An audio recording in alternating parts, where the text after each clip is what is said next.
Hello, Erica here, and today I would like to talk to you about my favorite classics.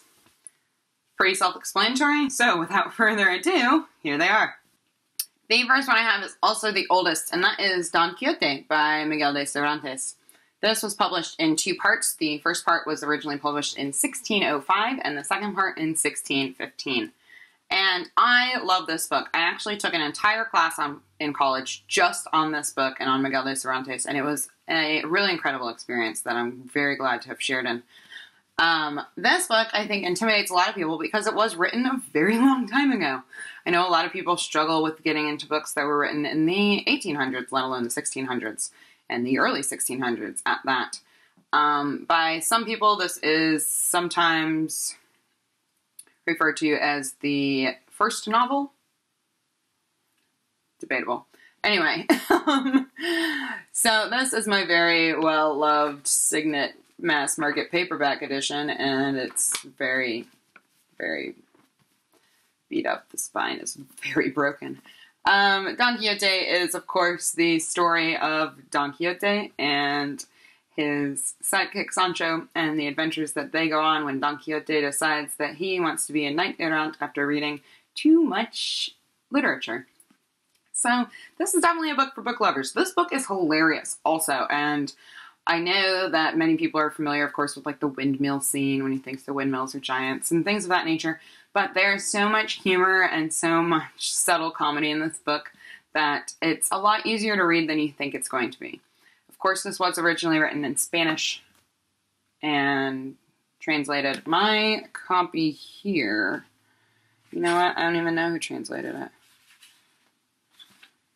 Let's find out. I don't know. It's not telling me. Oh, Edward H. Friedman is the translator of this particular edition, but I'm sure there are many other translators, and I cannot give you a recommendation on that point because this is the only one I've read. So, definitely, if you have not already, check out Don Quixote. It is totally, totally worth it. And, of course, I could not do this video without mentioning the glorious Wuthering Heights by Emily Bronte. I am obsessed with this book. I read it about once a year, usually in the fall or early winter. And I love the gothic eeriness of this book. I love that I hate all of the characters, yet somehow I'm able to reconcile with their bad qualities and become emotionally invested with them. I love that the narrator in this book is very much considered to be unreliable, so who the hell actually knows what happens with Cathy and Heathcliff? Who knows? Who really knows? Nobody knows. Anyway, if you haven't read Wuthering Heights yet, please, please do it. It's so good. And again, this video wouldn't be complete without my beloved David Copperfield. I've actually talked about this quite a few times recently, so I'm not going to get too much into it. This is, of course, a coming-of-age tale about David Copperfield. This is said to be the most autobiographical works of Charles Dickens, and it's a lot about love and loss and just growing up and figuring out what you want for yourself out of life. Next, I have Madame Bovary by Gustave Flaubert. Clearly, I love stories where none of the characters are good people, because this is one of them. And I'm in love with Emma Bovary and her whole notion that romance needs to be this grand sweeping thing that is found in novels, and her quest to find that and the destruction she brings upon herself in the process. I'm not going to go any further into the plot, but I think that this is a beautiful book. I think Gustave's writing is absolutely stunning, and I think that if you have not read this French classic yet, you are missing out. My edition here was translated by Adam Thorpe. I am very interested, however, in reading the translation that Lydia Davis, the short story author, has done, because I like her short stories. So maybe I will get to that someday soon. And lastly, I have a book that I have never, I don't think, heard anyone on BookTube talk about, and that is Nana, or Nana, I'm not sure, by Émile Zola, who is a French author who wrote a lot of naturalist writing. And this is one in it's sort of like a sweeping series he did. I think there are like 18 or 20 books in it, but they all revolve around two different families, and you don't necessarily have to read them in order, and it's very long, and I don't know how to pronounce the name because I don't speak French even a little bit. So check him out, and you'll read all about it. If you haven't read any Zola, I highly recommend that you do.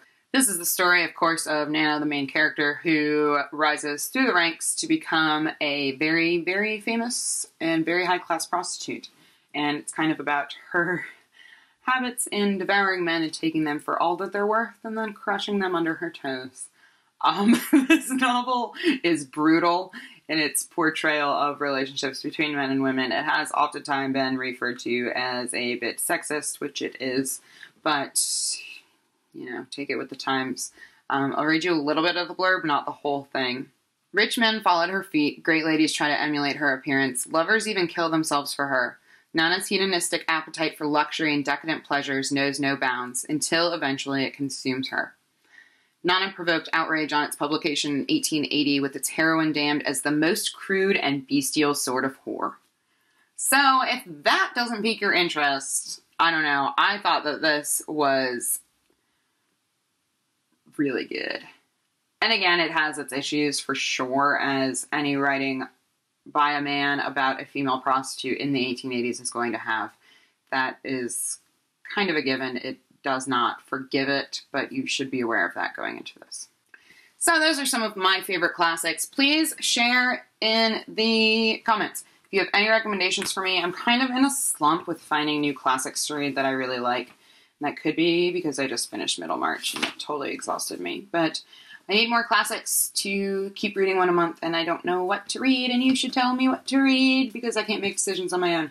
Also, if you've read any of these books or want any more information about any of them, you can always ask in the comments, and I will see you soon. Bye!